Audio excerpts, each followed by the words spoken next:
Bismillah, wassalatu wassalamu ala rasulillah wa ba'd. Assalamu alaikum wa rahmatullah.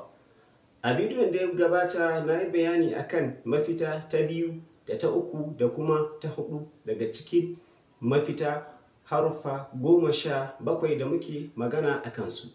Insha Allah ta'ala a cikin wannan bidiyo za mu ga bayani akan mafita ta biyar da ta shida da ta bakwai kamar yadda za mu gani a rubuce.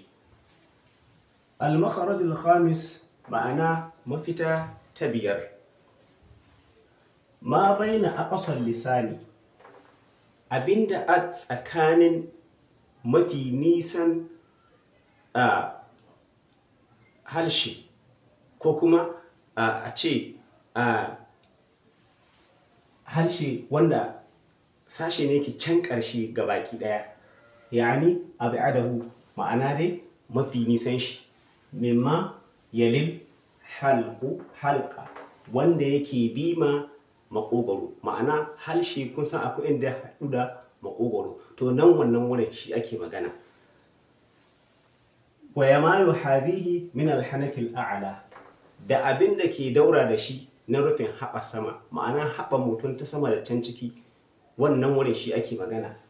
Wa yakhruju minhu al-qafu, qafun tana fita daga ga wannan wurin. Misali idan kana son ka tabbatar da haka sai ka ce misali ak za ka ji ta can ƙasan halshe kusa ga makoshi kuma. Al-makhraj as-sadis mafita ta shidda ita kuma aqsal lisan min asfali makhraj al-qafi qalila, ma'ana aqsal lisan mafi nisan harshe na ma'ana can ciki kenan. Min asfali makharaj al-qafi qalilan, daga mafita kafun ƙasa ga mafita kafun kaɗan. Shi kuma wa ma yalihi da abin da ke bi mai min al-hanaki al-a'la na rufin haɓa sama. Wa yakhruju minhu al-kaf, kafun tana fita daga gare shi faqat, ita kafun ita take fita wurin.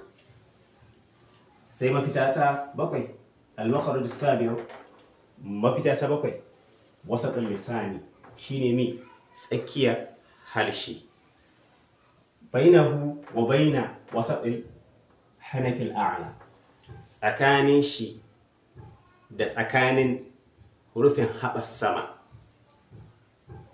Wa yakhruju minhu thalathatu ahrufin, harfa uku suna fita daga cikin wannan, sune aljimu, jimun, wa shinu da shinun, wal ya'u da ya'un. Ga sunan jimun, shinun, ya'un. Wani zai mamakin an ce ya'un tana fita nan, sannan kuma can mafita ta farko mun ce alif wawan ya'un suna fita. Waɗancan haruffan madda ne, ai ɗauraru ne. Wanga ya'un wanda ba ɗaurarre ba ake magana. Abin da nake so a fahimta anan shine nan idan muka ɗauki nan zuwa nan shine ma'ana halq makogwaro kenan, nan kuma zuwa nan shine halshe. To aka ce mafi nisan halshe ai nan ya fi nisa ko shine na can ciki kusa da makogwaro. Ga yanan kafin take fita nan wurin nan, sannan ƙasa ga mafita kafin ita kuma har yanzu dai can mafi nisan harshe din gashi kafin ita ke fita daga gare shi. Sai shi kuma nan idan muka ɗauka nan shine da nan zuwa nan shine harshe, nan ai shine tsakiya, nan rabi nan rabi. To shi kuma tsakiyar harshe waɗannan haruffa jimun, shinun, ya'un suke fita. Insha Allah ta'ala nan zan dakata. Wassalamu alaikum wa rahmatullah.